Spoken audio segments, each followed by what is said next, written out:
Hey boys and girls, welcome to another week of art. I'm so excited to see you, and this week we're going to be doing paper crafting. So there are a lot of things you can do with paper that are not 2D. This is a 3D orb that I actually created with my art club in the first semester of school, and I've held on to it because it's so neat. It's only 3 strips of paper.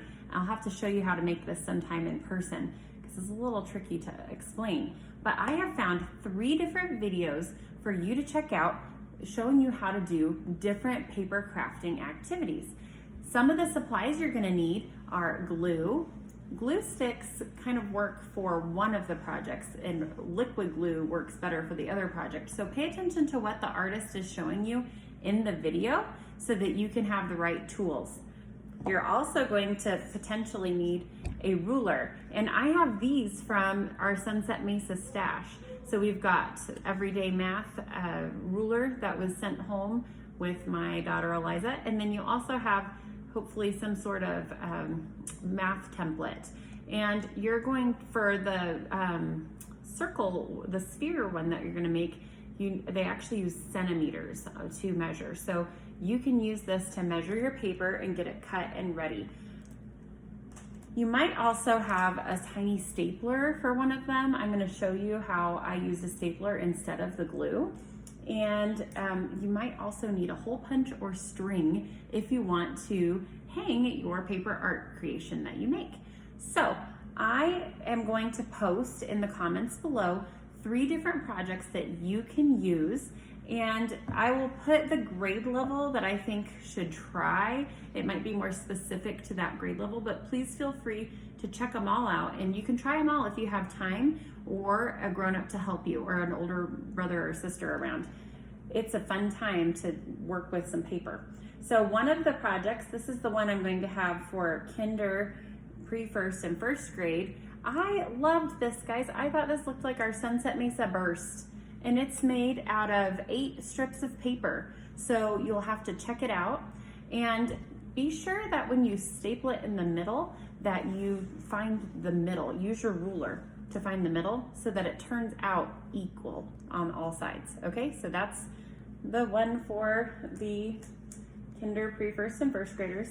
And then second and third graders, I have this awesome contraption here that was made out of a square of paper. So you can decide what size the square is, and you might even play with different sizes of squares, and you can make a little mobile where you hang it from the string and it dangles.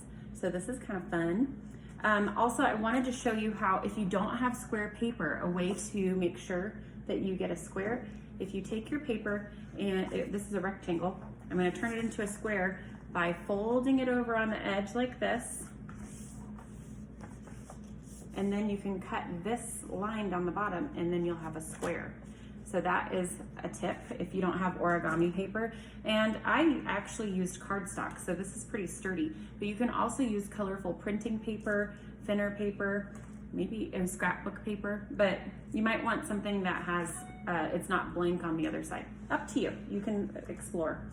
And then the third project, this one's a little tricky, 4th and 5th graders, but, and I only have part of it created right here. In the video, you're gonna turn this into an orb, okay? You're gonna take this little circle here, you're gonna turn it into an orb. It crisscrosses. I would recommend that you pause the video as often as you need to make sure you're overlapping colors. And until you understand the structure of it, I would recommend doing different colors just like they show in the tutorial so that you can keep track of which paper is over or under the others, okay? I'm using paper clips right here just to show you. This flattens. In the video, they have little mini clothespins. So if you have clothespins, they actually work better because what you want is for the paper to start curling up to make that orb shape, and it won't happen if you have too big of paper clips. So try that out. Be patient with yourself, because if this is your first time creating something like this, it might take some practice and a couple tries. I just want you to have fun and enjoy yourself while you're creating. So I can't wait to see your paper craft creations, And if you hang them up in your home, feel free to take a picture of it and have your parents email it to me. I would love, love, love to see what you're creating. So I hope you have a fantastic week, and I can't wait to see you next time. Thanks.